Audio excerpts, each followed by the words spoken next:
Can I? My name is Saeed Hamidi.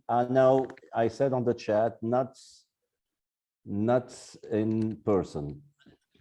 Yeah, please put your name and your country of origin in the chat room. Thank you.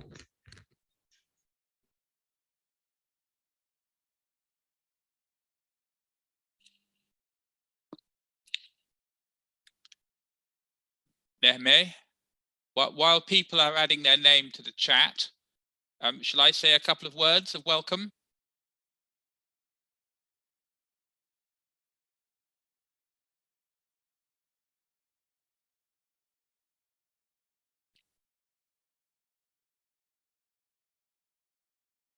Nehme?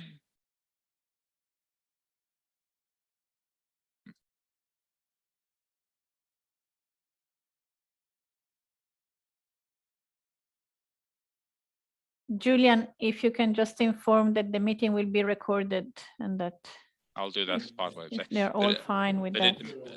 I'm not, at the minute, I'm not being heard, actually. That's the problem. But Actually, the Arabic channel just started the recording. If you want to start the English, it's also fine. I've done it already.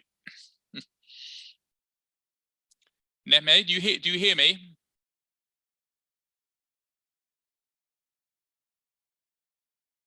I'm not receiving the translation at the minute.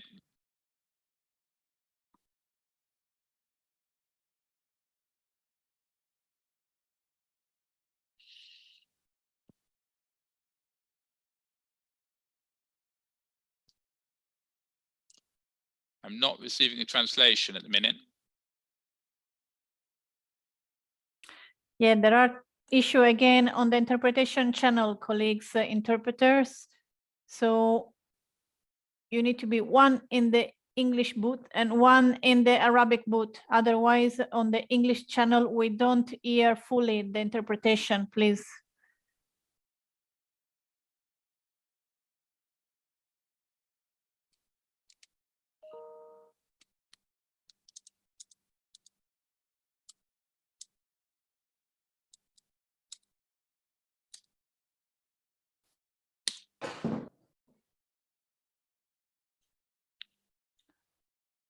Two interpreters are well connected. Mohammed. There is an interpreter in the English channel.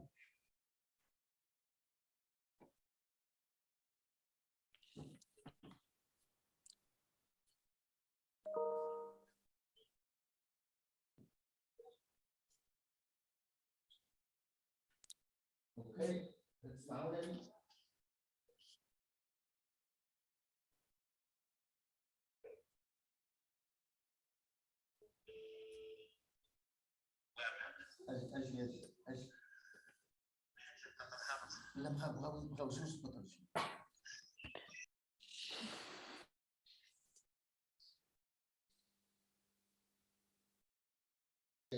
Have gotten to know the participants.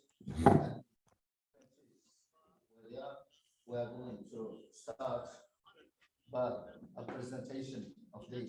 كما قلت سابقا إنها تتعلق بإطلاق التقنيات التعليمية التفاعلية الابتكارية. في هذه الندوة سوف يتم عرض لممارسات تعليمية ابتكارية ترتبط بمفهومي الحجم والمساحة في الرياضيات، ومن بعده سوف يتم عرض لنشاط تعلمي إبداعي في مادة ابتكارية في تعليم مفهوم الذبذبات الإلكترومغناطيسية، وسوف ننهي العرض بعرض ممارسات تعليمية ابتكارية ترتبط بمجال الهندسة.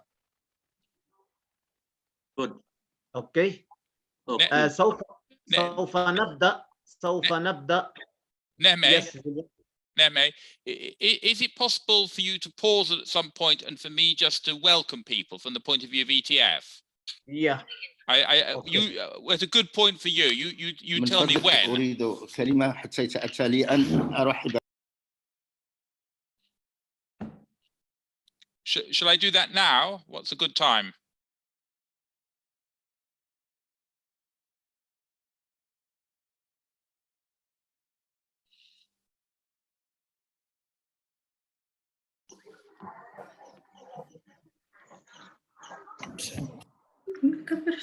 Julian, Yes. Go ahead. Go ahead now. Okay. I'm sorry for the slight delay. I had some problems أنا with the آسف لدي translation. بعض مشكل تقني بالترجمة. But I think I can speak to you now and you will hear me. I'd like to, from the point of view of the European Training Foundation, welcome you very much to this webinar, which, as Nehme has said, is part of a series of webinars that ETF are organizing.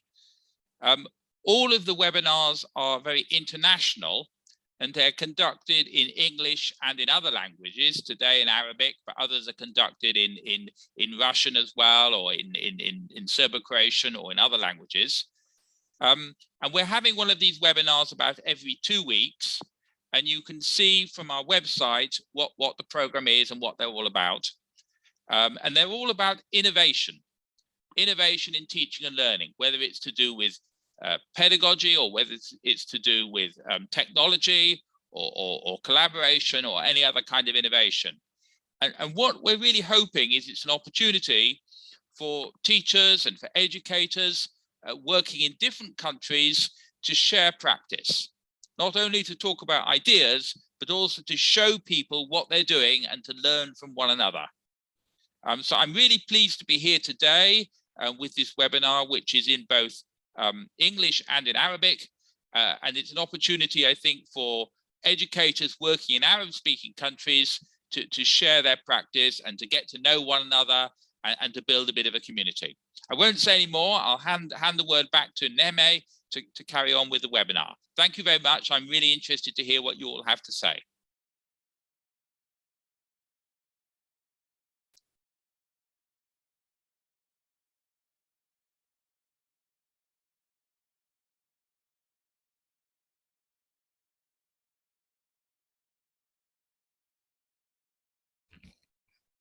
We are going to start. Dear colleagues, please visit our website. There are some questions that we will be asking. So I would like you to click on www.menti.com and include the code and answer 2 questions, please. And include this code, 6446466.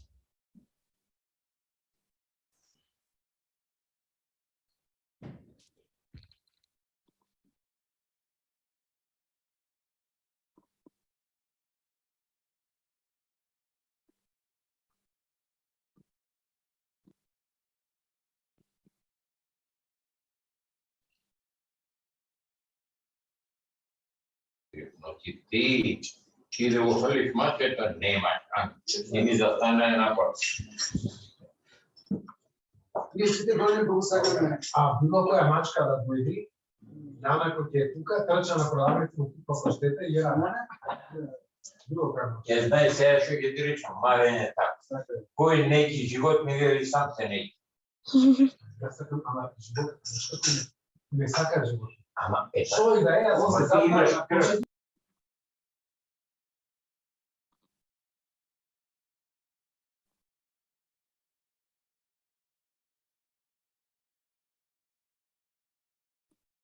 Is there a problem in getting, if there is a problem, where is this website? Where is it? I think what you need to do is to click on the You need to click. link in the chat, not on the screen, but the link in the chat. So in the chat, I've put the link, www.menti.com, and that's what you need to go to.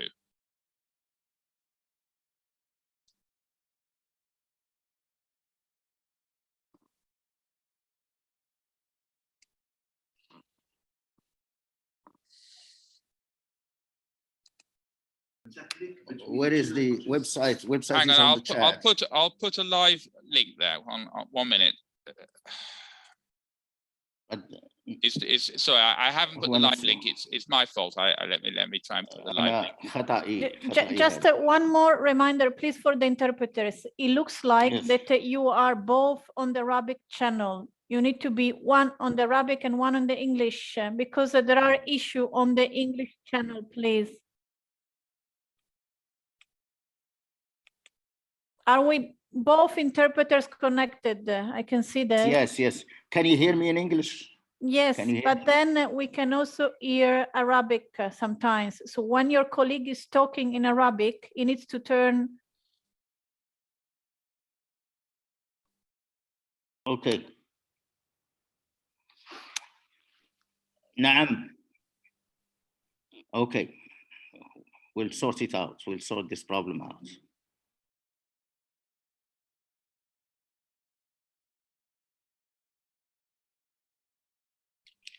So Can we go through Google on this website? I've put the live link in the Yes, chat. you can, in the chat. Mr. Hani, you can go to the website through Google. Go to www.menti.com. I have no problem. I have no problem with it. Menti.com. Menti.com, and this is, well, there's a problem with translation. Can you?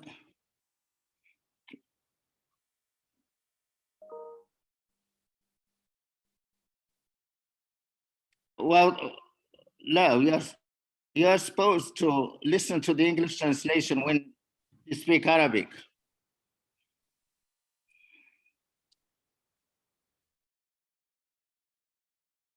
What is this?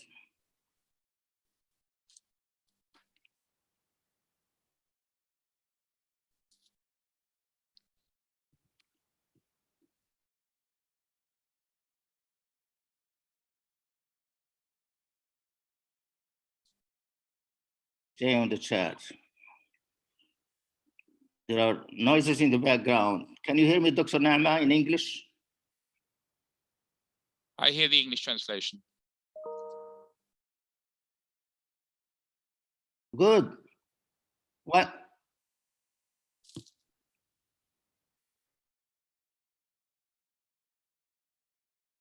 Our first question, we cannot move to the second question. The second question is, you can, go ahead, you can.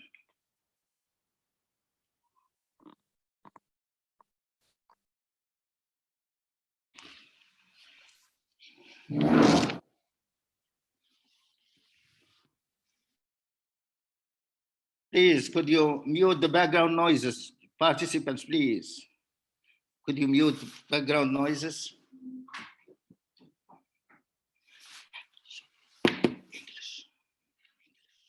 English. We're still waiting for your question, your answers to both questions related to the title of the conference. The techniques of interactive, innovative learning techniques.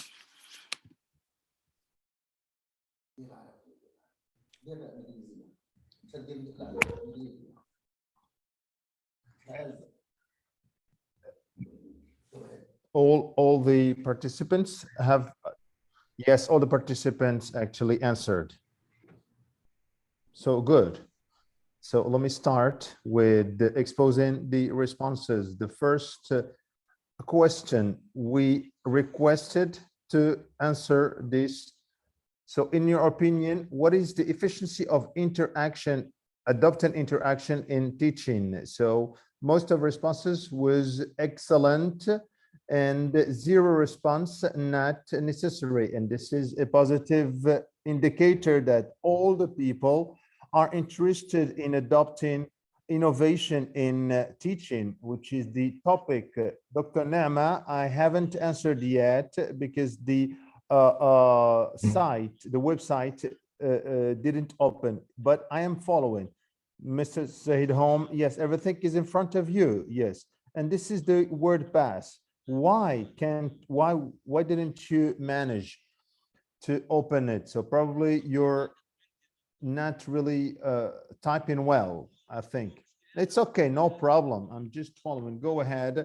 I'm following with you. Yes. The second question, what are the terms or the words that pop up in your mind when you think of innovation. So connecting schools. So when there is a good electronic link between schools, this means that there will be communication and there will be an interaction between two classrooms in two different schools. And this shows comprehension, motivation, interaction, and also knowledge. This means production of knowledge, good creativity, good technology, good, yes, creativity, interactive activities, interactive techniques, and IT interaction. We have also creativity, motivation, transfer or reflecting or implementing science into the ground. So everything that what pupils are learning, are they able to reflect it or to implement it on the ground? Yes, of course. Virtual classrooms, if they respect some academic rules related to the pupil is at the center of the teaching process, and also the online or distant learning.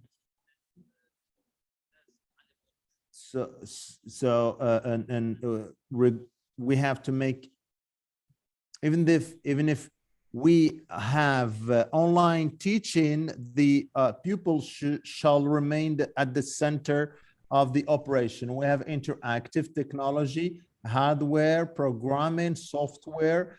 We have virtual learning. Yes, virtual learning or e-learning. What kind of learning you're thinking of?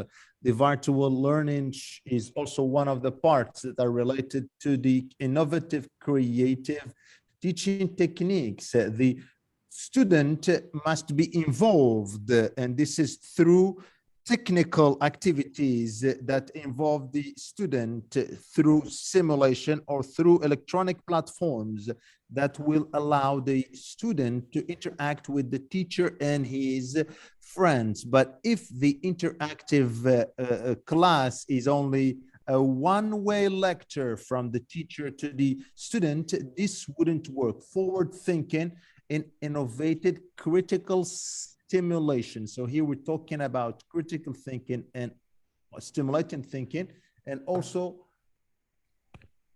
trying to push students to think.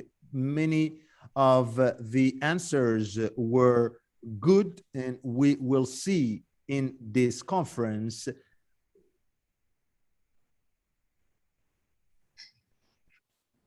how what you have written will turn into practical practices through the presentations that I will show during the webinar.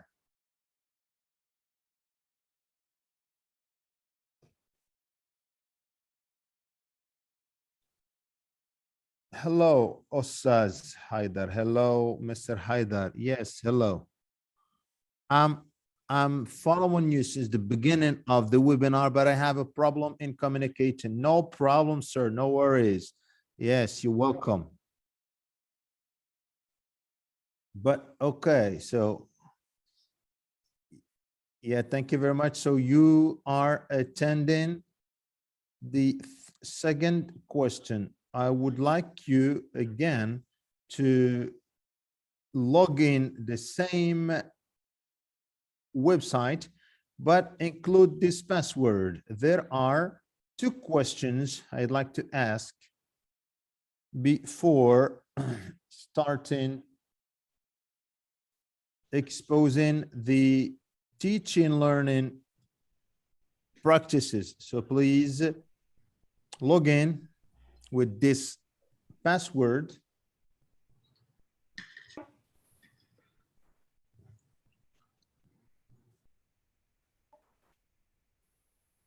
So,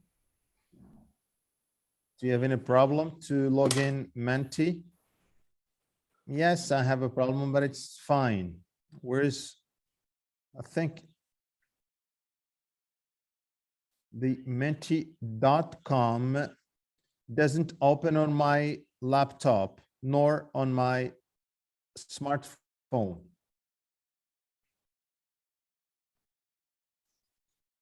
No, it's fine. It's in front of you, sir.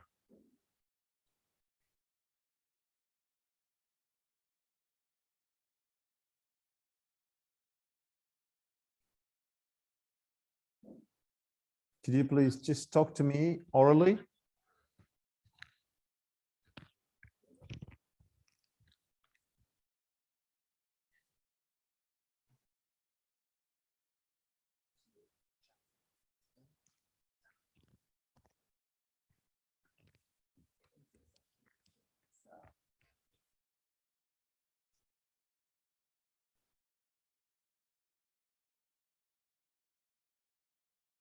So please, could you please mute?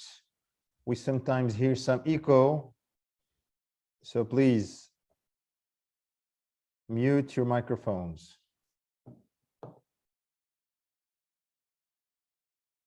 I receive excellent answers about the objective of adopting interactive, innovative practices in schools, and I'm very glad and happy to see those answers.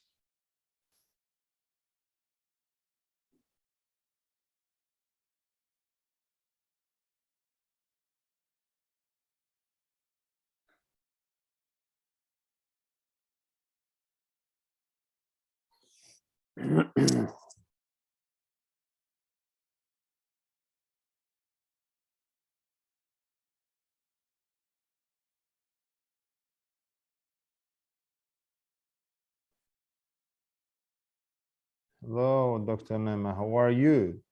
I'm fine. Well, I just see one question.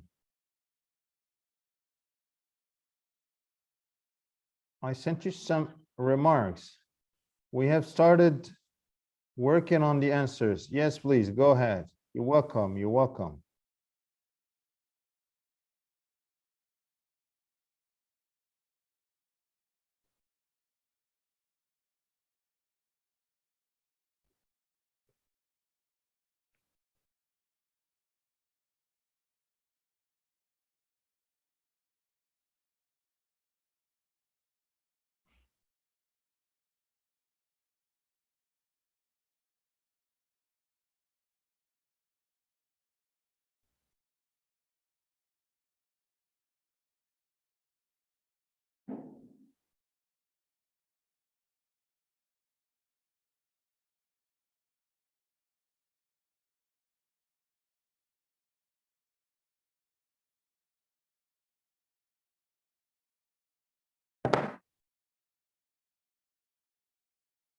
So we're still receiving good answers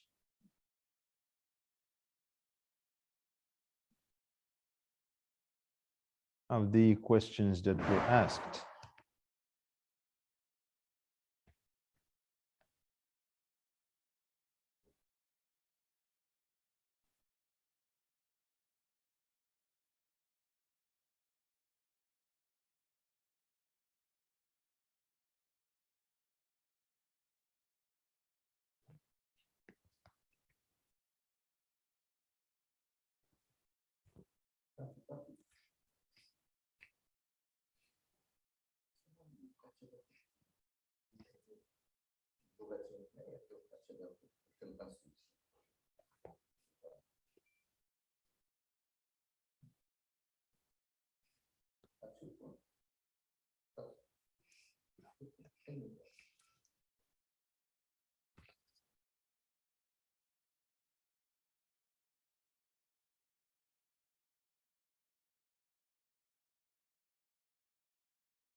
The question was answered, and I will start presenting and discussing those answers, and right after we will present the interactive innovative practices. So the first question, what is the objective of adopting innovative, so I'm sorry. So what is, how could we answer? So the participants can choose 3 answers. Mr. Hani, I don't know what you meant by your question.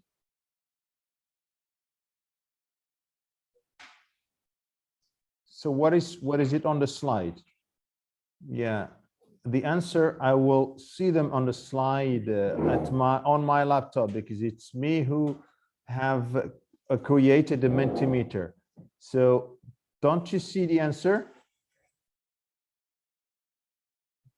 Mr. Haidar, do you see the answer? No, doctor, no, we don't see it. Let me just do something else. So we're just seeing the slide, but nothing. Let me just give me 1 second, please.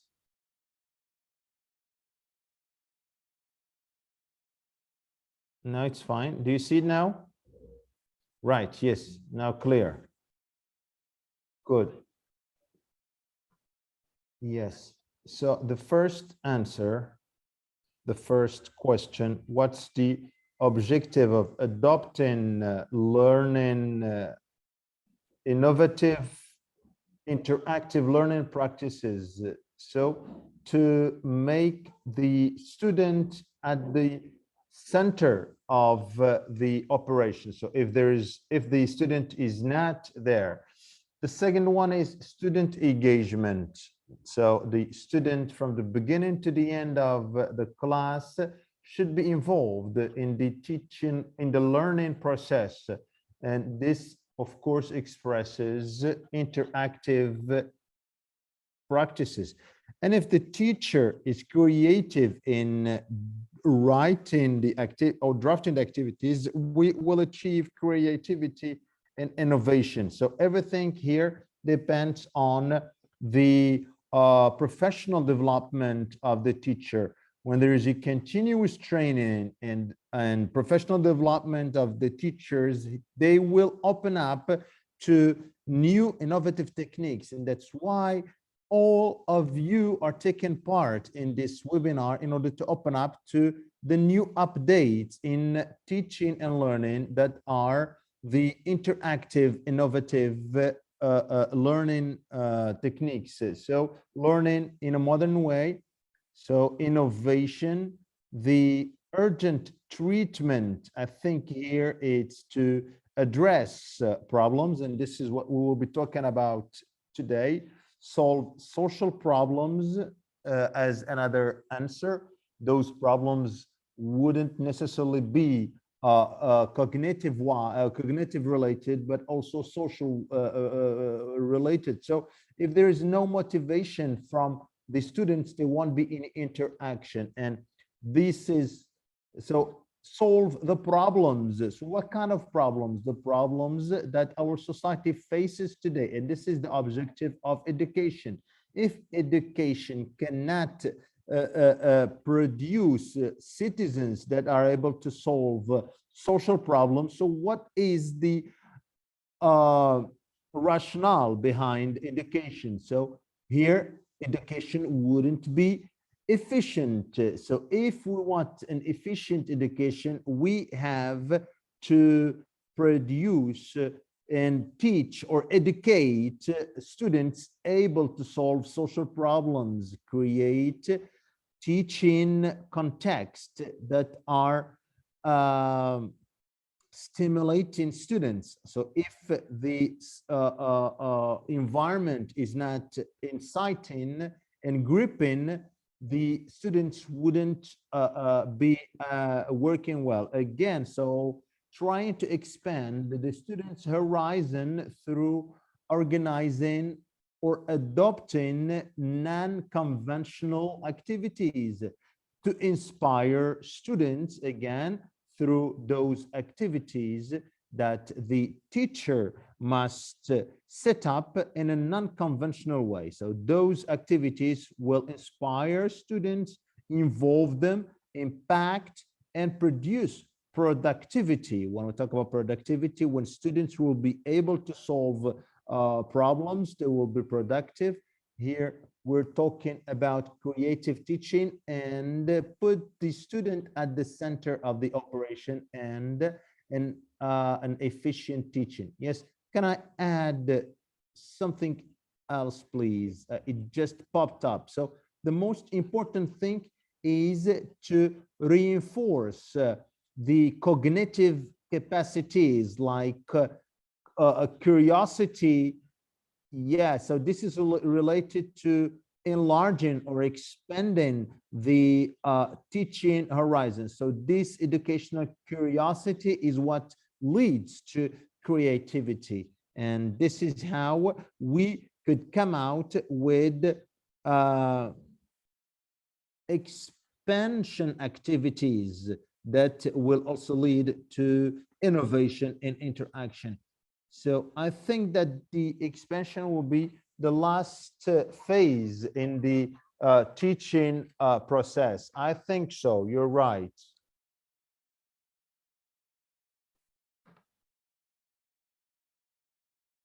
Please, could you just mute your microphones?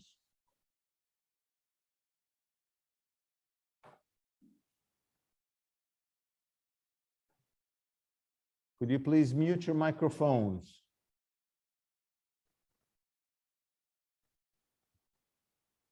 So please, can you just ask the host, the admin, to mute all the participants? Yes, if I can just mute the background noise. We have some background noise. So please, if you could just mute your microphones. The second question was, you were asked to mention 3 examples of interactive, innovative activities, and we had good answers.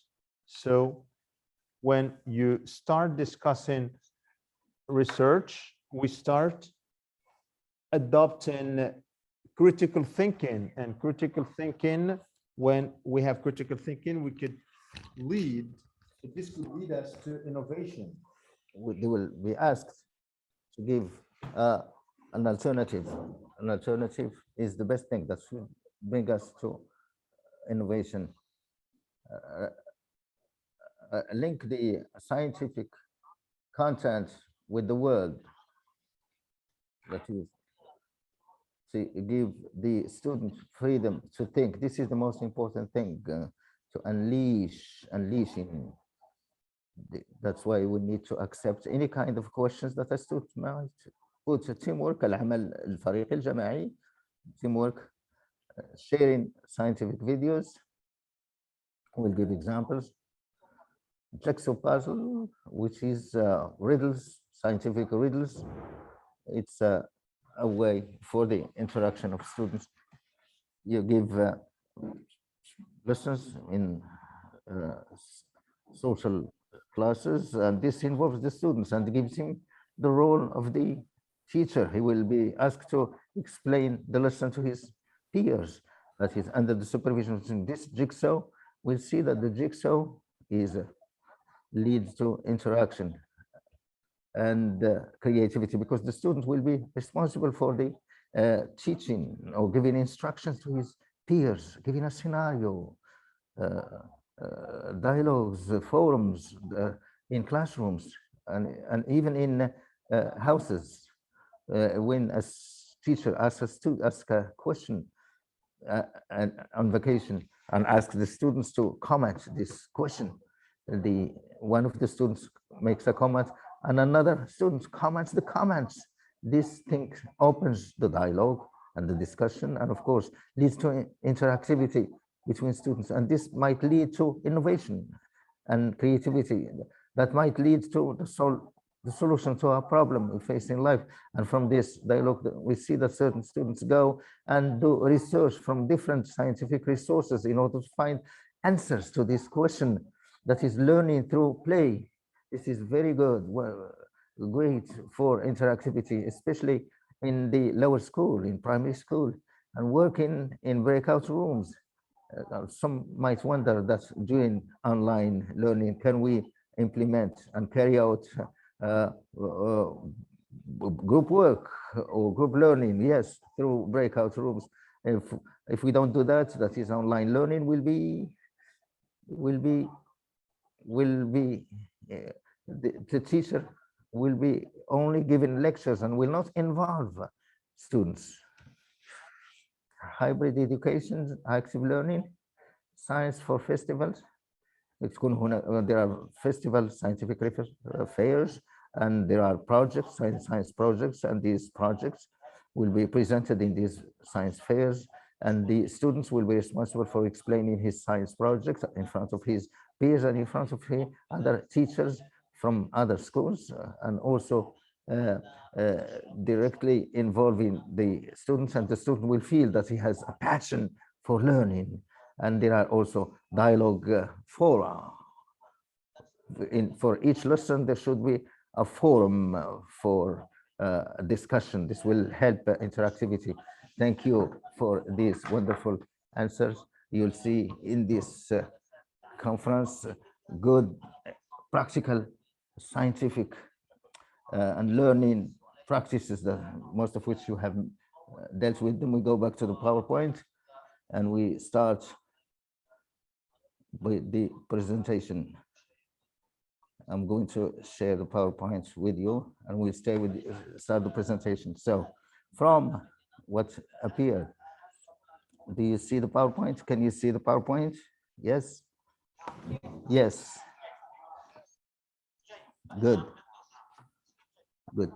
So from the answers to those questions, it appeared that the interactive creative practices means that there are certain current practices. We need to move from the current practices to other practices much wanted, in line with the main objectives, which is the exploitation of the students of his knowledge to solve problems from his life. This is the essential thing from the presentation. I start the presentation. I will start by a presentation of the learning, interactive, again, creative interactions from students from the university to whom I teach math. These students, they were asked to design a lesson on size. Is there a problem? They were asked to design a lesson on engineering. These students, from my teaching of them, that is teaching them those interactive methods, they started designing practices, traditional practices to teach engineering. And you know how the science and engineering are taught only through giving the students the laws for engineering independently of the life, and these students will carry out a mission. This mission was, they were asked to play the role of the engineer to design cans or boxes, as if these students were working as engineers in a company, and the director of the company asked them to design certain cans. And this is the essential thing. They are engineers and they have to design such cans. Then they have to discover the size and the surface appropriate for these food cans. And they were asked also to discover the engineering shape. Is it an engineering shape? Is it a cube? They have to put forward a report to the director of the company that produces the food cans, and eventually they have to present their outcome and results to the people by using technological applications such as PowerPoint. So the role that the students will play is an engineer. They will visit these factories. Can you hear me very well? Can you hear me? Can you hear me? Can you hear me? Yes, yes, we can. Yes, we can. Go ahead, sir. The students will play the role of the engineer, and these students visited these factories in Beirut here. After, what did they do? They started doing their research on internet. They used scientific electronic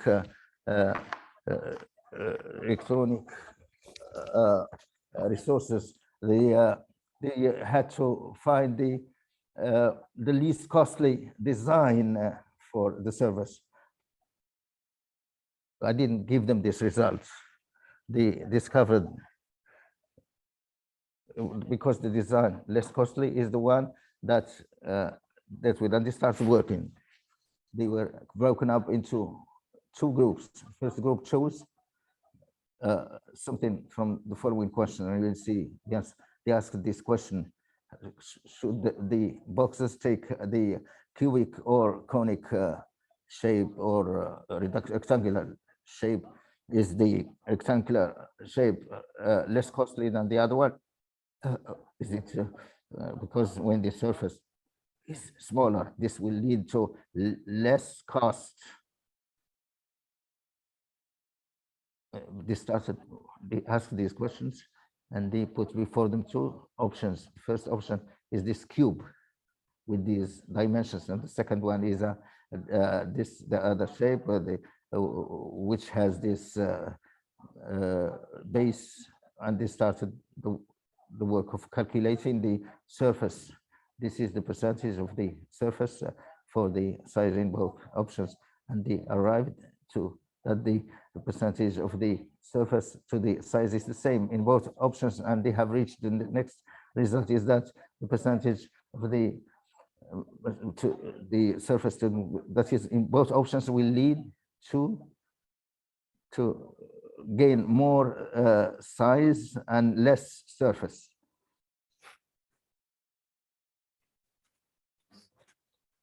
Yes, doctor. Sound, doctor.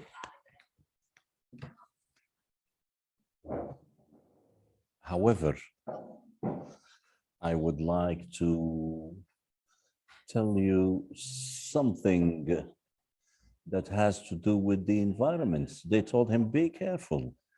Technology today is talking about some minerals that can be recycled. So we need to use minerals that can be recycled, which are going to reduce the price, that will be environmental friendly. And they have also asked him to look at other things. When they looked at the internet, they realized that the meaning is very important. That is to say, the mineral that needs to be recycled while being friendly to the environment, and at the same time not costly. And they have also found that some minerals then can be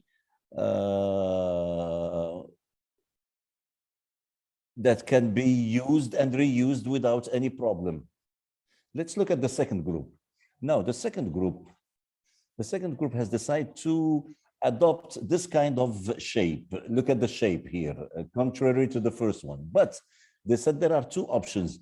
We can have the same base, that is to say, the 2R and 3R for the others. So the other says, if we use 1R and 3R, maybe the second one is better. So we will have more volume. And then we will have, which means if we want to ship it, it's gonna be cheaper and better. So they looked at the space it's gonna take. So let's look at what they have reached. They said that the surface area 3 over R, and the other one is 8 over 3R, which means that in the second is smaller, so they use the second one because is cheaper.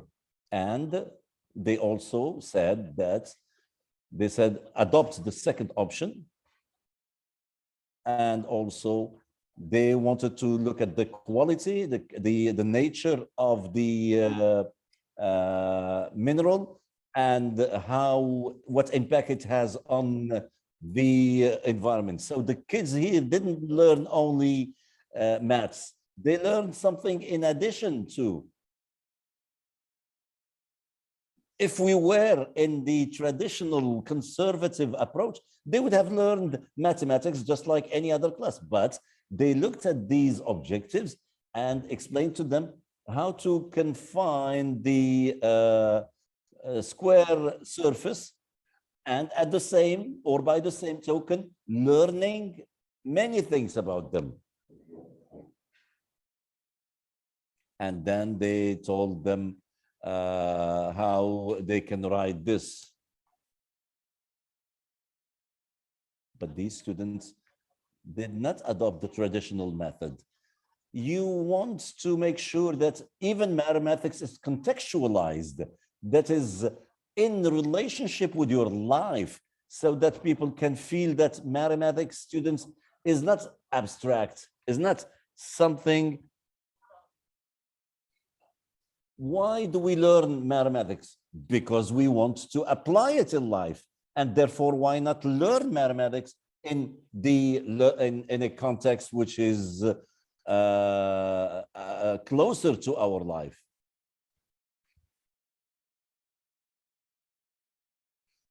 So they have related.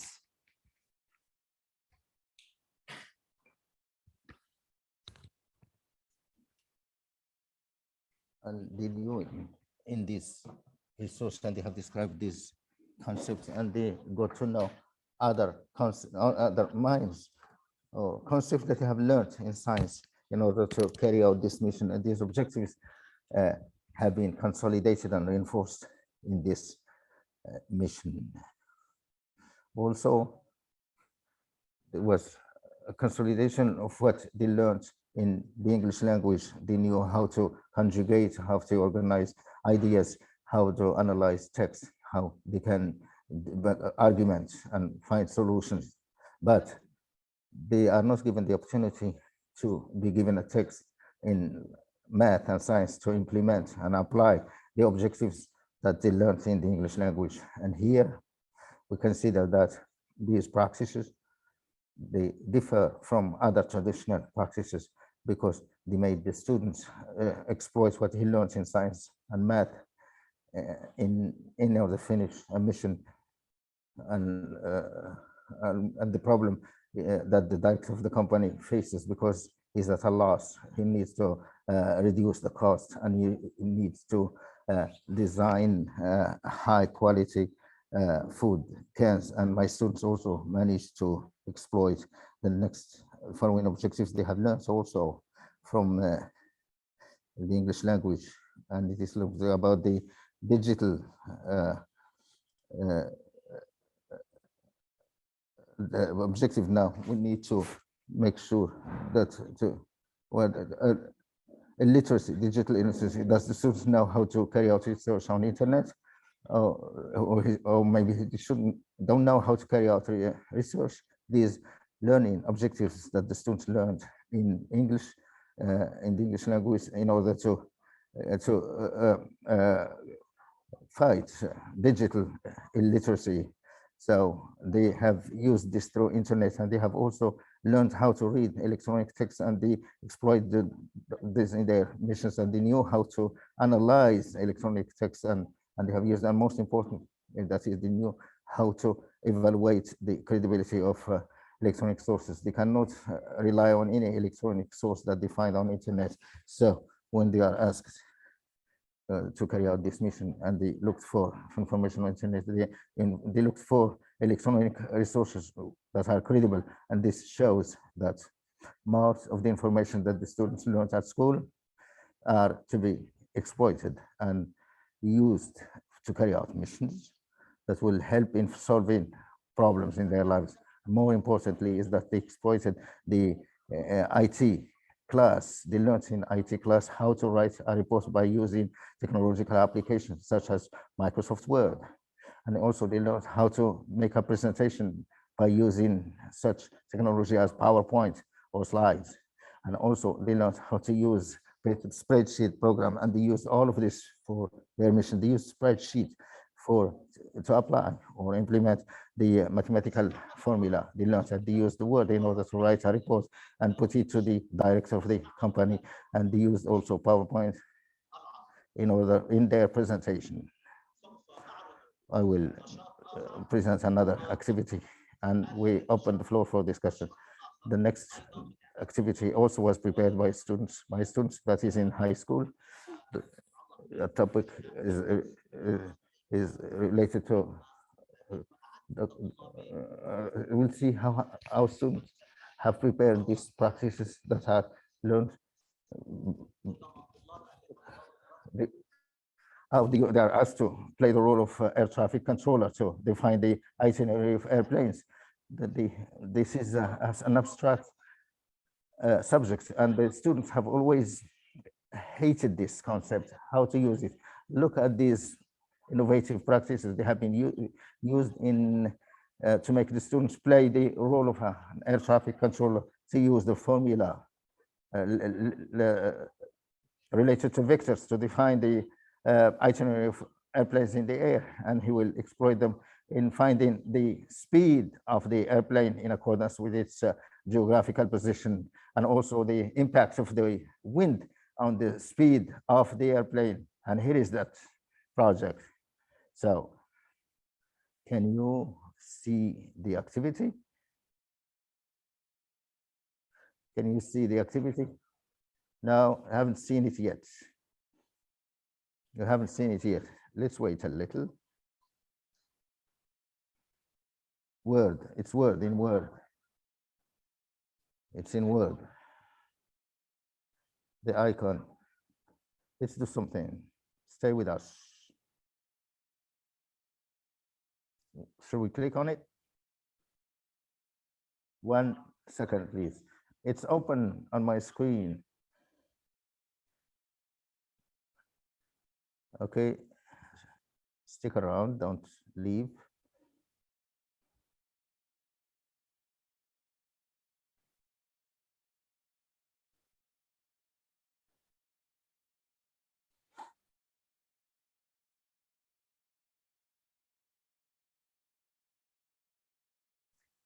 Now you see it, okay? The vectors subject is an abstract subject. Students hate this subject. We'll apply it to find the position of airplanes. The student is in the secondary schools. They're able now to work at the airport as an air traffic controller. If I can ask him, and I asked him to play the role of air traffic controller. And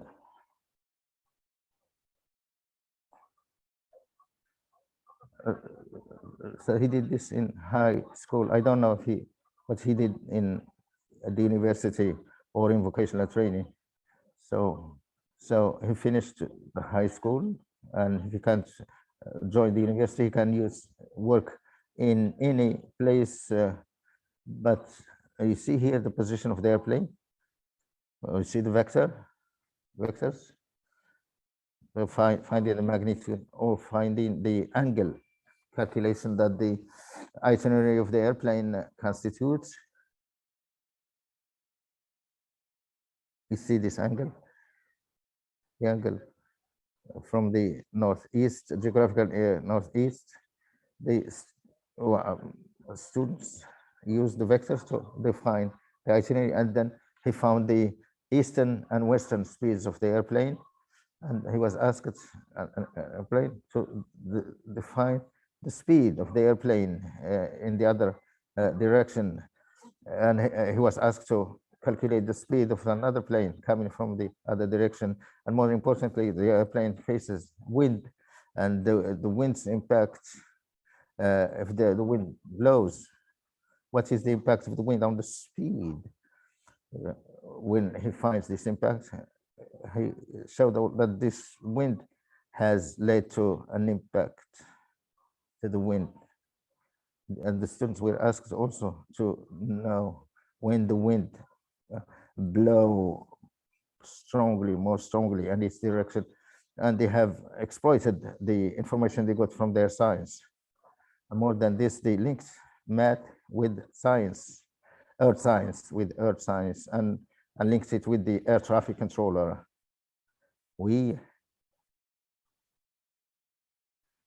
I have talked about such learning practices, and now I will give you the opportunity so that you can give us your opinions, and if there are similar learning or teaching practices that you can share with us, before we move to other items on the agenda and to other presenters.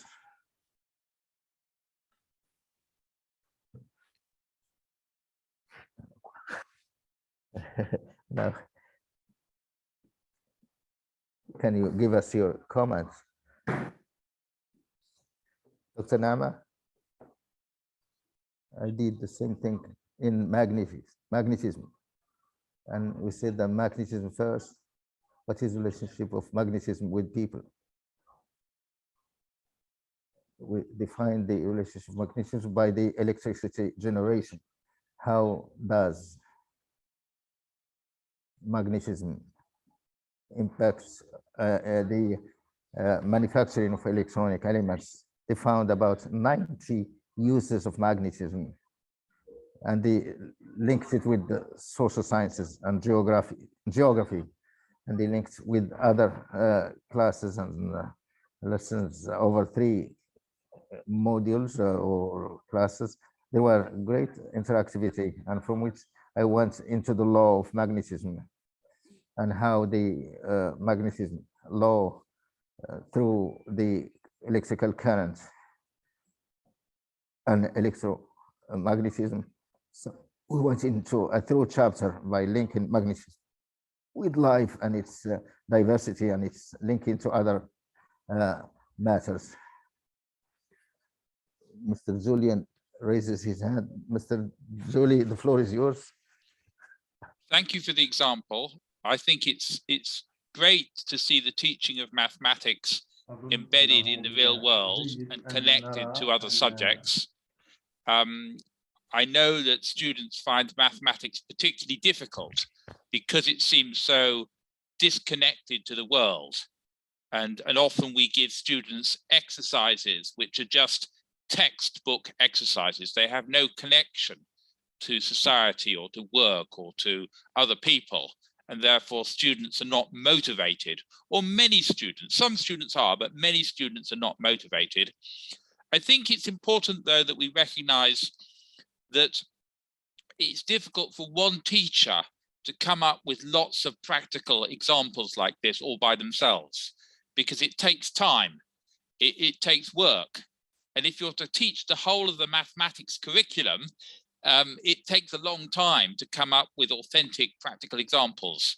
So I think it's great if people share, if different mathematics teachers come up with different real life examples like this and share them. So otherwise every teacher has to come up with examples for every little part of the math curriculum, which is an enormous task. So I think we need to kind of collectively come up with authentic tasks like this and then share them. Otherwise the task will just be too big for us, realistically, I think. But I'm interested also to hear the other presentations Neme this afternoon, and I'm a bit worried about time because I noticed that we've already, we've had an hour and I'm worried. So maybe we need to hear also from the other presenters shortly anyway.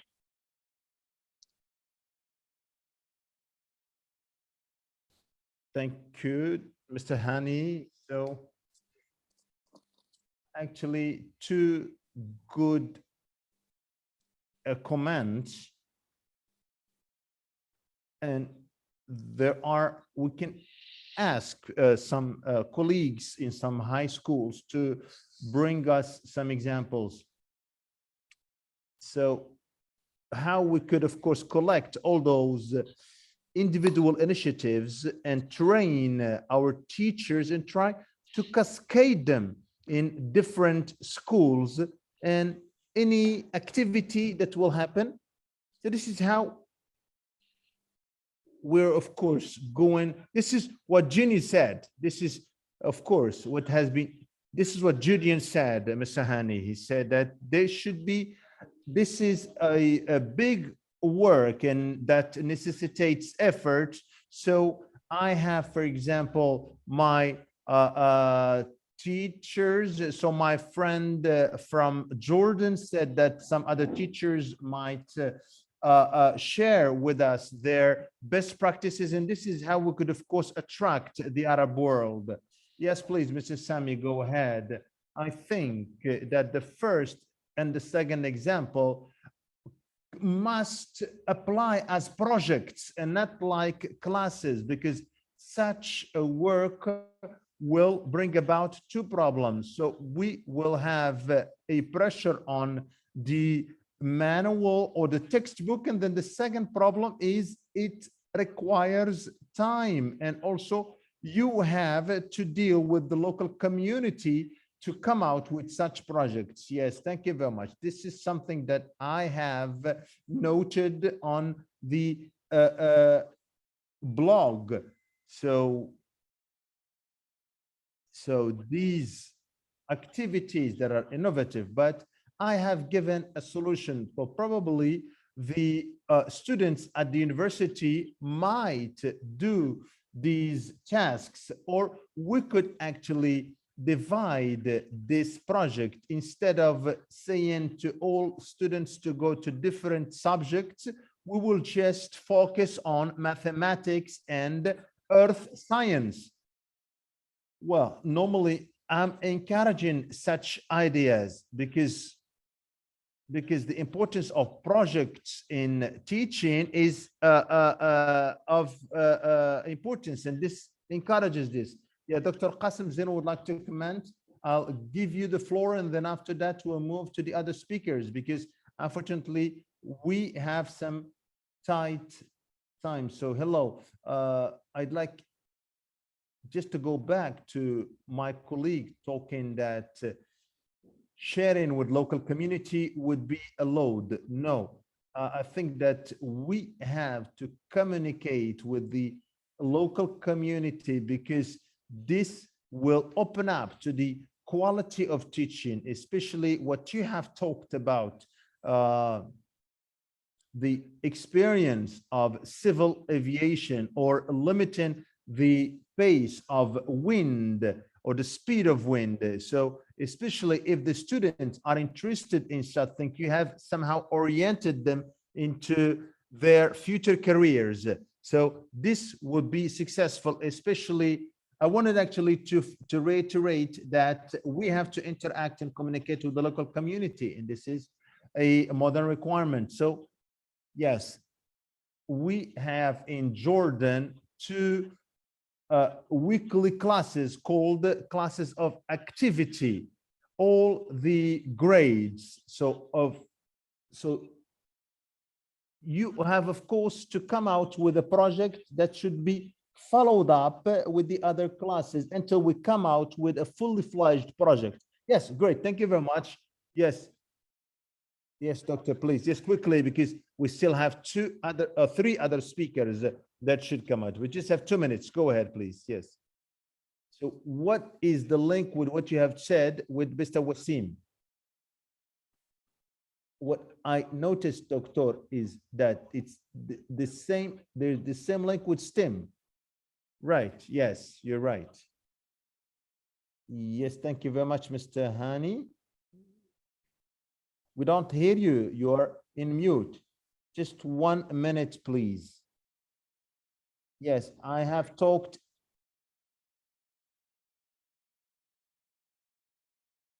I'm Mr. Ibrahim. Yes, I'm sorry. Yes, go ahead. Yes, the final intervention. So there was an example is to take the population of the one country, the number of years and number of population will have so we'll have a calculation of the number of population and the number of schools and the number of health facilities and the environment. I think that this will be linked to the real life problems. So we're talking about exponential calculation. Now we move to Dr. Ashraf Norsi. Over to you, Mr. Ashraf, do you hear us? Yes, Dr. Nama, Dr. Asem, and all the participants, I wish you a good evening full of knowledge. Okay, do you want to start? So Mr. Ashraf Busi is a teacher of electronics in the vocational area, and he will present an innovative activity in his class.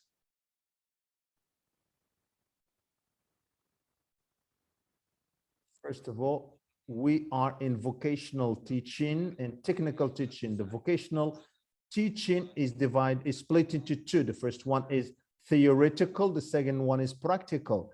And we learn, well, in the practical teaching, we learn through discovery, and I will present a model of a subject that is called the mechanics.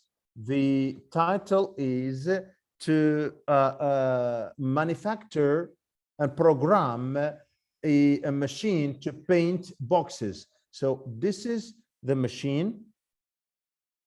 The main objective is that the students must understand the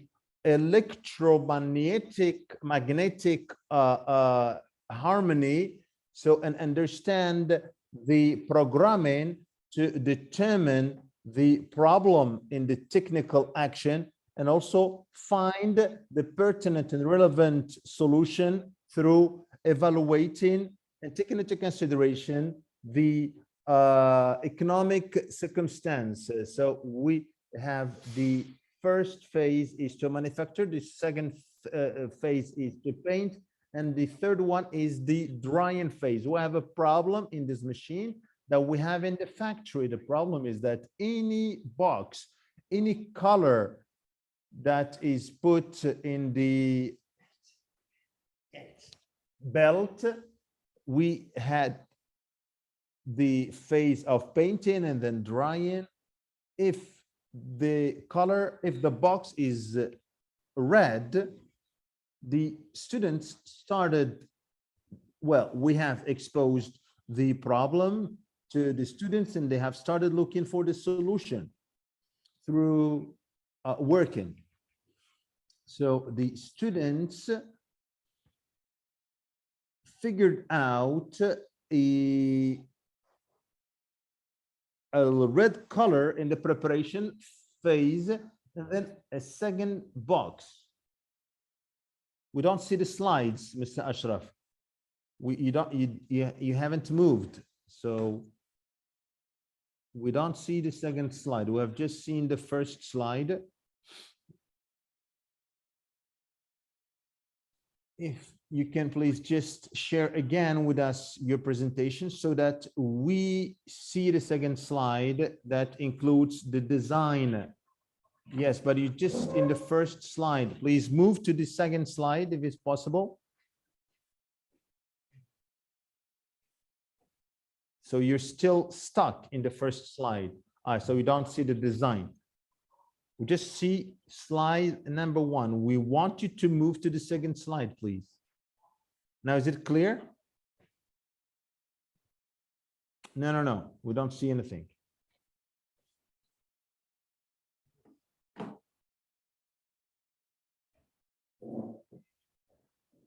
No, not yet.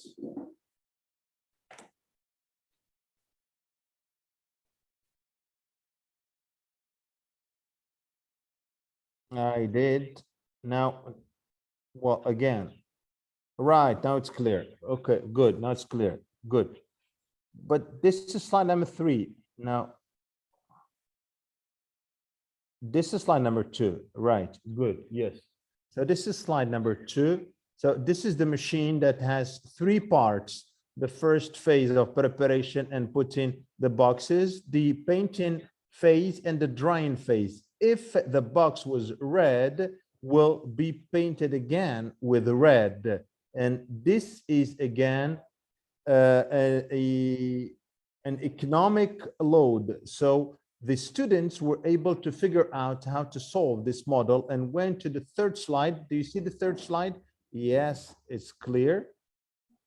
So they have actually added a red sensor. So a red sensor, in case the box is red, So they push it to number 2. So they skip this phase. In case the box is not red, the box moves directly to the phase of painting, drying, and then it ends up in box 1. And this is the machine, and this is how the students were working on it. Thank you very much, Mr. Ashraf. Yeah, thank you. Do you have any questions or comments? Do you want to comment on Mr. Ashraf's presentation?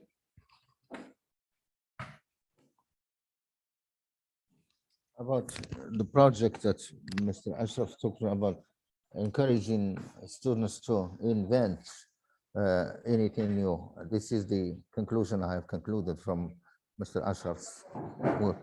That is, they started thinking about finding a solution through the sensors, by putting sensors on this machine in order to distinguish the red color.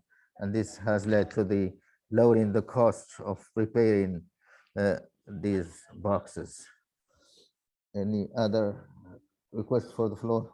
If the education and teaching unable to solve our social, political, and economic problems, so we don't need our education. Education should be part and parcel of solving life problems, such as electricity, water, and environment, and so on. We need to include the economy even in the vocational training. We have seen in this, after this webinar, we will publish these practices in the professional sector, because professional sector, unfortunately, has an unclear reputation in citizens' minds about professional vocational training. In fact, this is great, but how can this experience be applied in schools? So this is the problem. The problem lies in practice.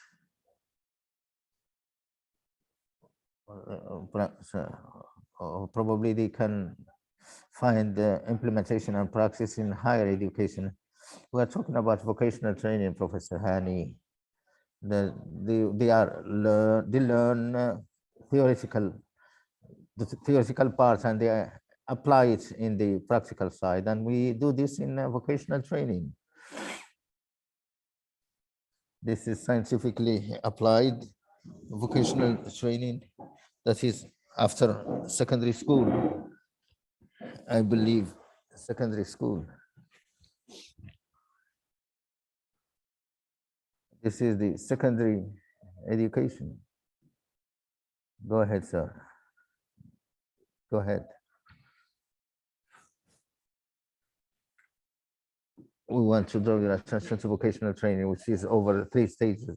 There is the complementary professional training, that is technical baccalaureate, and these are stages that require a lot of practice. Unfortunately, sorry, I can't hear him. The sound is bad. There is background noise. There is background noise.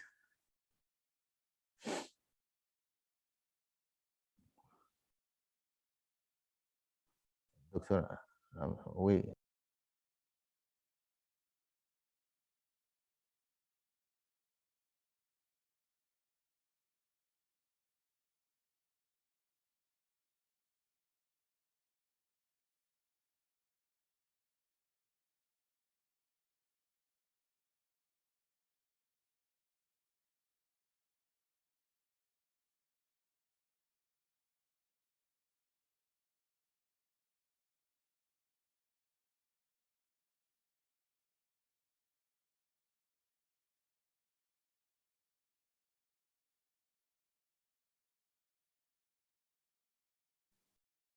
I'm no longer hearing the translation. Okay, can you hear? Yes, I hear Can now. you hear? Yes. Can you hear? Yes, yes. The last presentation by Mr. Paul, and we go afterwards to Mr. Shakib Jalal. What is important is the interactivity and innovation that leads to involvement. But the university should be involved in society, and we need this in the Arab world. We have a second class that is the university is on one side and the society is on another side, far from each other. The university should be the one, the basis is the one that innovates and is the one that leads society, the driving force of society, but not the place for problems in society. Thank you for your idea. So for now we move to, thank you, Mr. Ashraf Bousi. We move over to Professor Shakib Jabir. He's a professor of physics in secondary school. He will present to us the creative practices in education, in training to teach electromagnetic practices. Professor Shakib Jabir, the floor is yours, sir. Can you hear us? We see your PowerPoint. We see your PowerPoint. Thank you. You have mentioned the math and students. Students do not learn only math. When Dr. Julian said lead by example, our mission in this project is to lead students. We ask students to move the world or the theory into practice. We have a problem in many areas. Our project was the transmit sound without wires. So we were asked, this is a small project in high school. The objective, I'm sharing my screen with you. From the beginning, it was to generate ideas in students and also ask questions and find the answers and to encourage students and to define objectives. And what then definition objectives, what can we reach and what cannot be reached. And the last, the stage before last is to assign mission and evaluate the results we have reached and the possibility for improvement. The project is put the sound on the electromagnetic field that is on the radio waves that we all see, so we can transmit a sound from one place to another. The lesson was a study of electromagnetic waves. The objective is to understand this idea. We used electronic components, very small ones or very simple ones, and we managed to we extend to 1 kilometer, extend the sound transmission to 1 kilometer.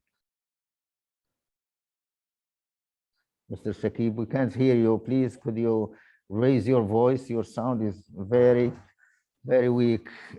Please, if you can change the position, we cannot hear you very well. There's a problem in internet. Mr. Shakib, can you hear us? Mr. Shakib, the sound is not clear, says Dr. Nehma. The sound is not clear, Mr. Shakib. Mr. Shakib, the sound is unclear and it's fragmented. Mr. Shakib, can you hear us? I cannot, yes. You cannot hear him.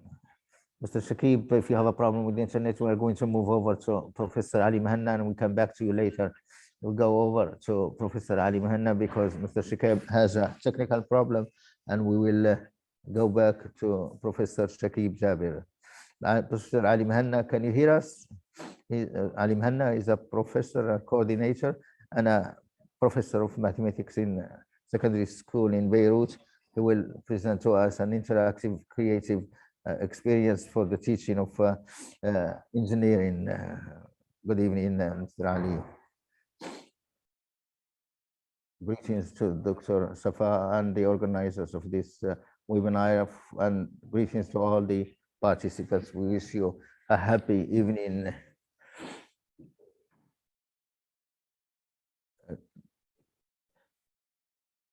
Mr. Shakib, we'll come back to you. This is Professor Ali Mehanna who is making a presentation. We'll come back to you, Mr. Shakib.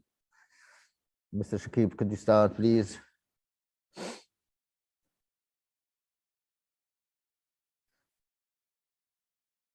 Is the screen clear? Yes, it is clear. First, I will start my presentation of today. The subject is balloon car STEM challenge. A subject about a car that is driven by a balloon or the use of air. A subject in relationship of great importance with relationship with math, but allow me in less than 1 minute to talk about the subject of STEM. What is STEM? All of us know today that the need of the link of scientific subject and non-subject is more than necessary. The STEM idea, which is in short, many words, science and technology, stands for science, technology. M is math, engineering and math. What is required? The sound is gone, sorry. We need to link together all of these subjects in a logical way so that we can teach these words with each other and we link them in real practices that's around the student's life. Where does the importance lie of this model? It can help and can be considered as one of ways of consolidating concepts. We can talk about consolidating dialogue and the asking questions habits. Sorry, the sound is bad, and there are background noises. There are background noises.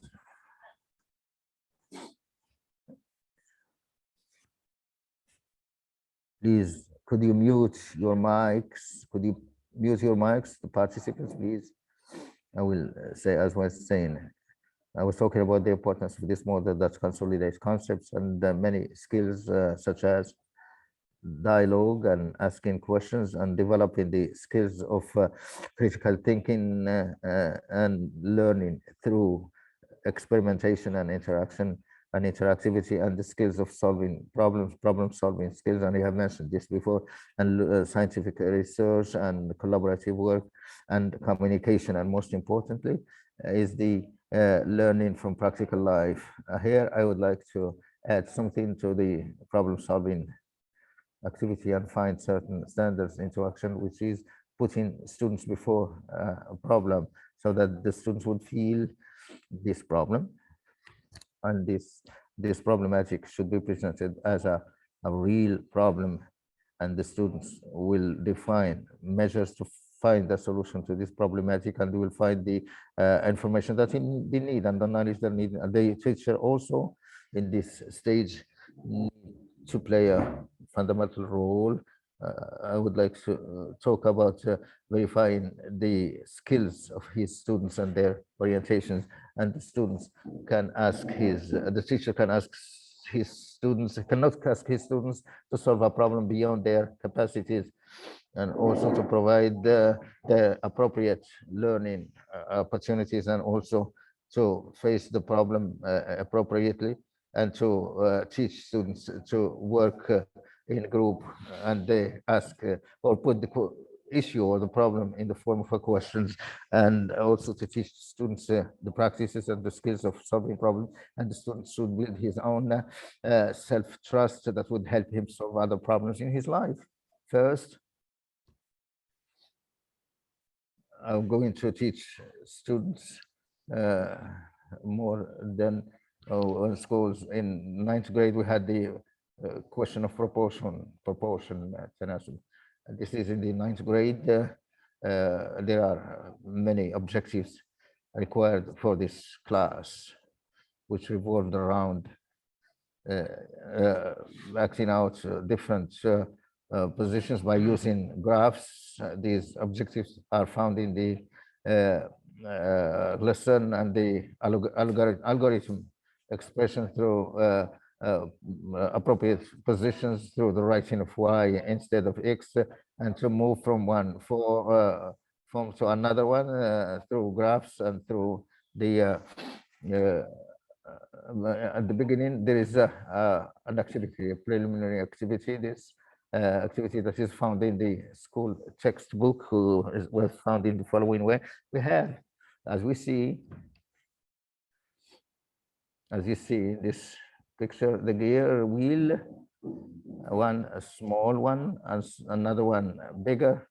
We use x as the number of the turns or the cycles or relations of the small disk, small gear, and the big, that's of the bigger. The students are asked to fill out this table, and we see that in this table they didn't give any value to x and y at the same time. And students also are asked to find a relationship between x and y. To be spoken, the students looked at the image and found out two ways for solution. The first one resided in the teeth of the first gear. Their number was 18 teeth, and the number of the second gear's teeth was 36 teeth. And here they consider that the rotation of the second gear, when it moves for one cycle, it means that the first gear will turn twice. Another group of students measured the diameter of the first gear and the second gear, and it covered the relationship between the movement of the first gear and the movement of the second gear. We start by the problematic that we put at the beginning. Also, the system of the things in the school textbook was in this exercise that we put to you. We have the two gears in the picture that are with signs A and B. The length of the first diameter is 75 centimeters, and the second one, which is the smaller one, it was 25 centimeters in diameter. The ratio of diameter A to B, the second question revolved around how many times does wheel B turn for the pulley A to turn once. And we have a table here where students are required to fill out this table, which tries to find the relationship between x and y. X is the number of the cycles of gear A and gear B. And then we need to represent this relationship in the forms of x, y, or x, y, or y. Here we had the idea, which is that if we have two gears, the first gear, its diameter, let's suppose 10 centimeters, the second one is 20 centimeters in diameter. In movement, we see the distance that will be crossed and the time for that. Hence, we move to the digitalization of the other, which is English, science, and languages, and so on. Sorry again, the sound. The students had to follow some instructions.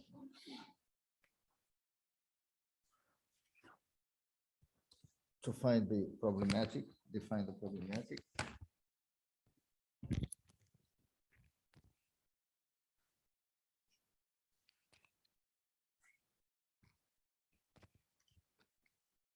So after that, we again try to reformulate the same design, and then we share the solution that the students came out with.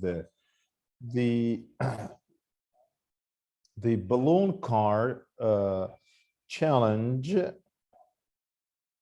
and the students had the challenge to build a balloon powered car that will travel 5 meters. So we have proposed additional material. We explained that the source of energy would be the balloon.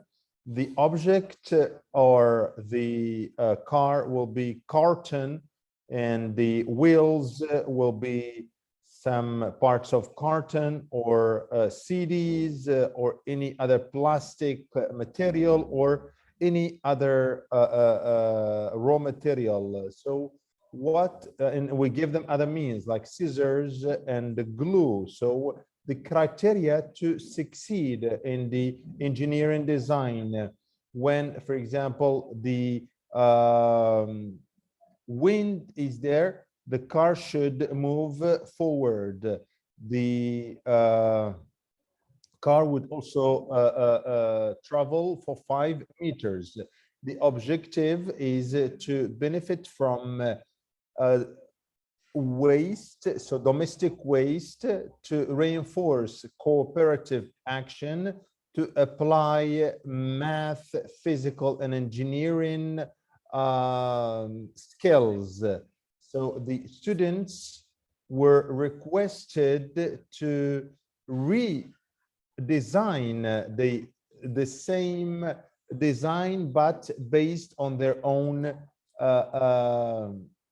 work. So this is to make sure that the design was well memorized. The second thing is a brainstorming. So they have, of course, to again list the materials that they will need in producing the design. And then we come to an important phase, and not necessarily just solving mathematical problems on paper. They have, of course, to solve the challenge based on what they have learned in math.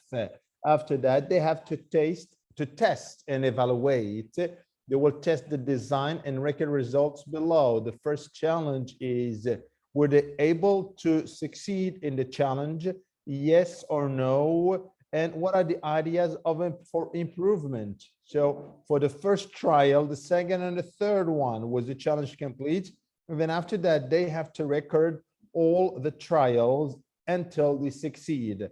Last phase is they have to sketch the final design on paper and based on some dimensions. Then they have also to tell us what were the challenges they faced during the design process and how does this challenge relate to the STEM. After that, we come to the implementation phases of the project. The students were split into groups. Each group designed 2 models based on the following. The first one, a car that is 5 centimeters wide. The second one is a car 10 centimeters wide. Every group had 1 trial. Here we see the circles that the students will use. So these are some pictures of the first model and the second model. Now I will show you a video that shows the steps of building this car.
Yeah, Mr. Ali, because we are really, so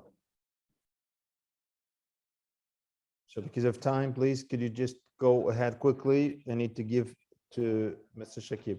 So quickly, I have, so the things that the students that they have discovered and linked it to the skills they have just learned before here. I'm talking about students in the mid-grade. So what we have understood is that they need to apply accurately the process.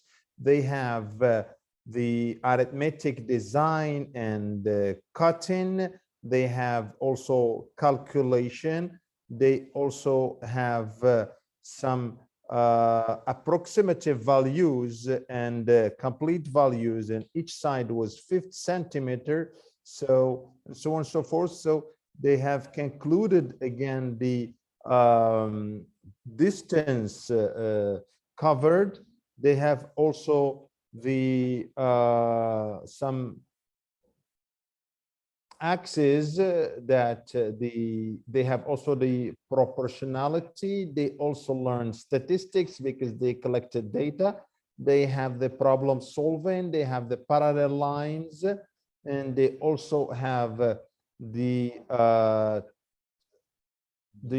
transmission, and also having different algebra relations, perpendicular lines, and perpendicular bicycles. And they have the moving and the stable point. So here we add to each team the speed of the first trial, the second trial, and whether they were able to go for 5 meters. The last one is the competition reflection questions to describe what were the changes that they had. So we'll move to something that is related to physics. They had to include the specific terms as they were seeing the car and saying whether the speed was increasing or decreasing. I have many other remarks, but I stop here because of time. So I have other things in the Excel. So they have, what we have done is we have seen the car with 10 centimeters radius. We have seen the time and the distance, 5 seconds, 10, 15. And we were trying to calculate the distance that was covered. The same thing was done with the car with 10 centimeter radius.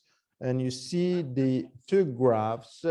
We couldn't achieve the double pace, and the students understood this. So the more the car, the bigger the car is, the more it needs energy and other considerations. So here we see the comparison between the first and the second distance based on time. So we see based on 20 seconds, what is the difference? And the last sheet, we have seen the average speed for the first and the second car. The first speed was 0.24 and the second one 0.43, which is not exactly the double. So this is what I wanted to present, and thank you very much.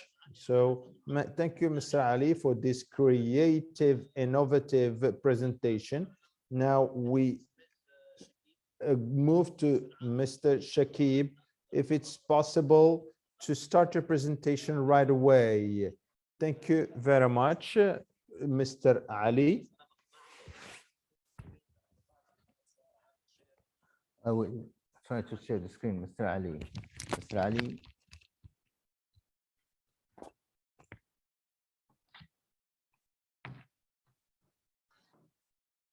Mr. Ali, can you hear us?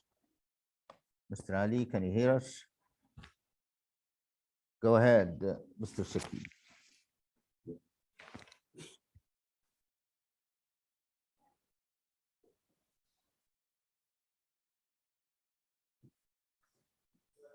Go ahead. First, there was the idea to create a radio transmission, wireless,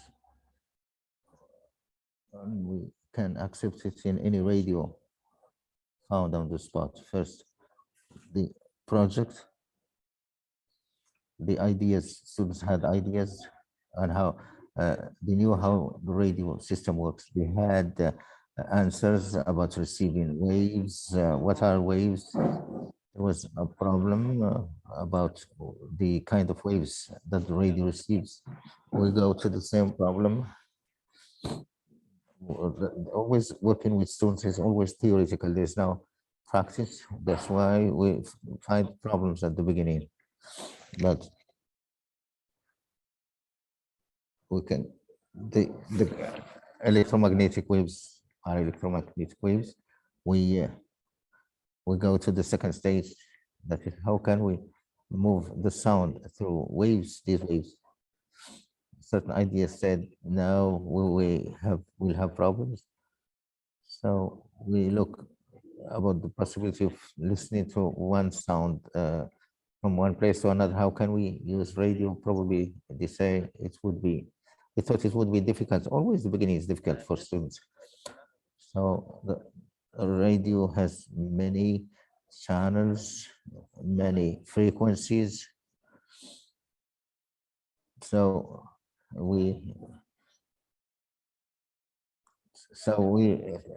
try to examine the idea, not what is written in the student's textbook. So we leaned from the book, the information. In the second stage, we looked into the function.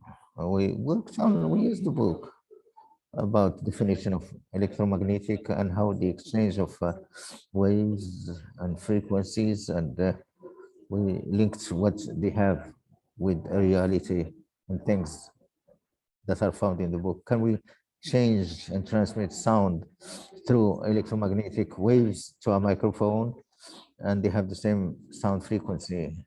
So they constitute and formed an idea from these simple questions and this simple dialogue through the radio and the microphone, and with the electronic concepts that are very simple. So students are always encounter problems in addition to this. So we try to consolidate the transmission to cover the space there. The second stage is the stage of assignment or partition, and we divided the students into groups, and the students collected the necessary components, electronic components, such as the resistor, the capacitator. This diagram is an explanation of the electronic circle. It's very simple. It's about the entrance of a sound. We can transmit a sound from the phone directly or through the microphone. It has an air exit, and it has also electronic feeding. So we print this on paper and we distribute it to students.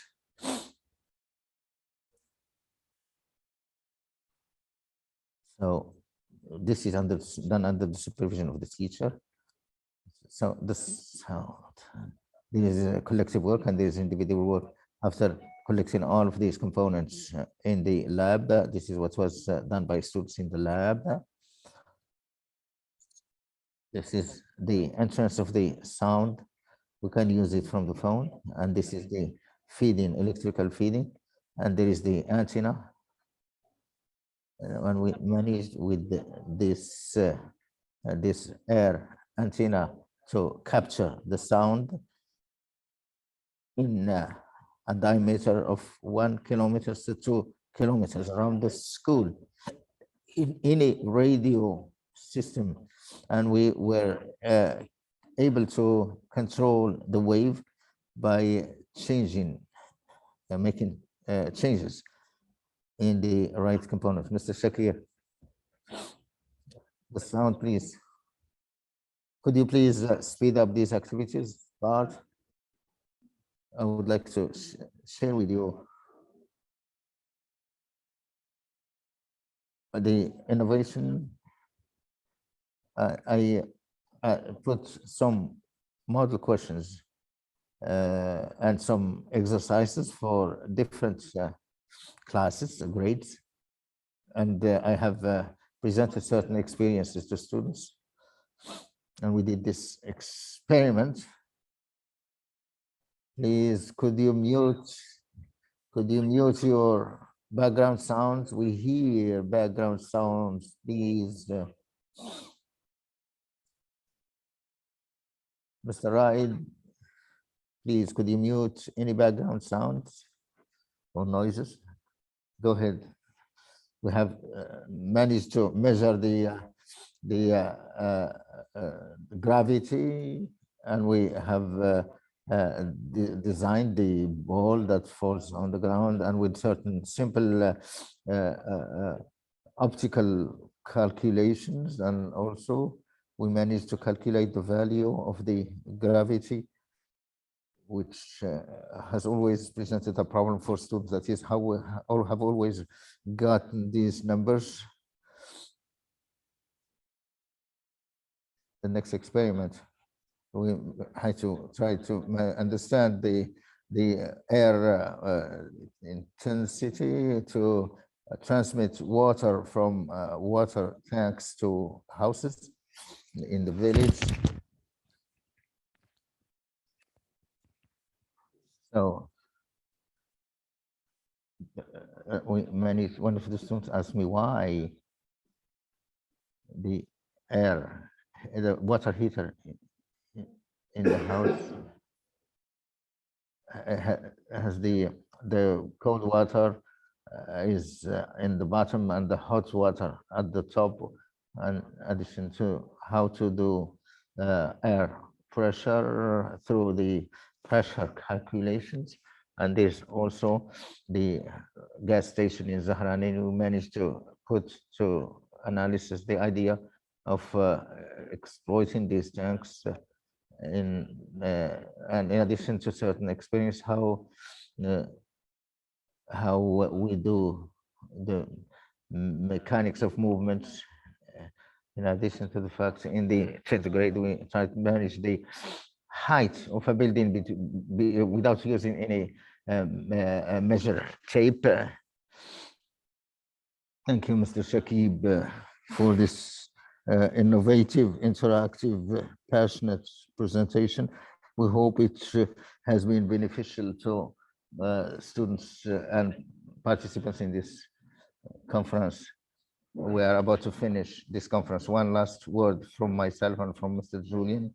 The last word from me is that we have presented to you in this conference the interactive teaching innovative practices, but there are technological instruments that we can use in order to consolidate interactivity and innovation in our educational practices. Maybe for 1 minute, I will present to you some of these techniques and we will conclude, and I will give the floor to Mr. Julian.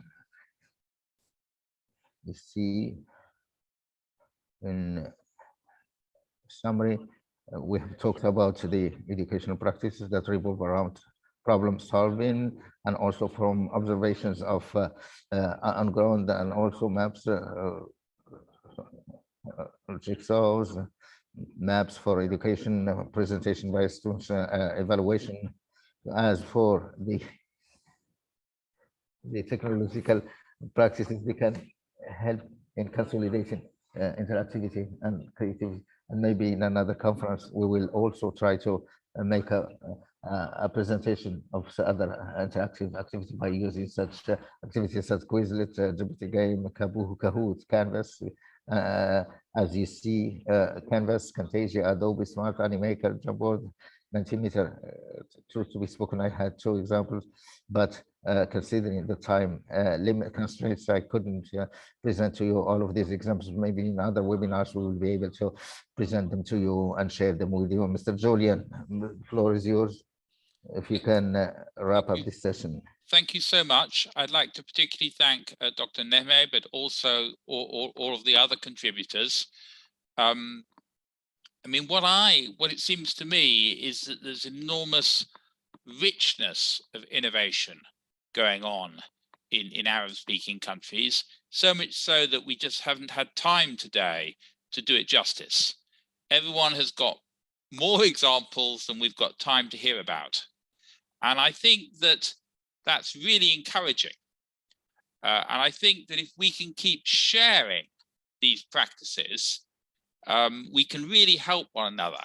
And those who, those countries which have got fewer practices can benefit. In a couple of days, Dr. Nehme is going to publish a report from this event where he'll put the examples today and the PowerPoints and so on. But if you've got other examples, or you've got other questions, or you want examples, please comment, because it may be that somebody out there has got an example of a lesson or of a case study which you could use in your own teaching.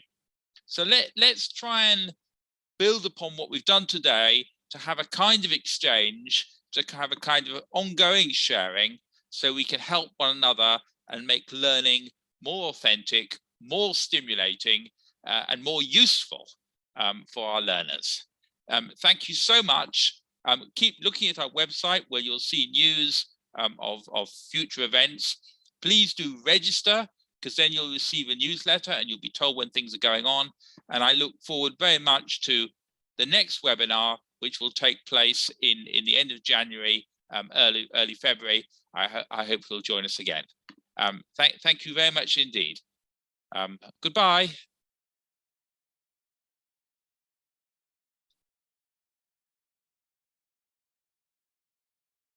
For having participated in this, and hoping to see you in another conference. And the next conference will take place in February, beginning February. Thank you all. Thank you, Dr. Nehme. Thank you. Thank you, everyone. All. Thank you. Goodbye. Goodbye. I'm going to close the virtual room.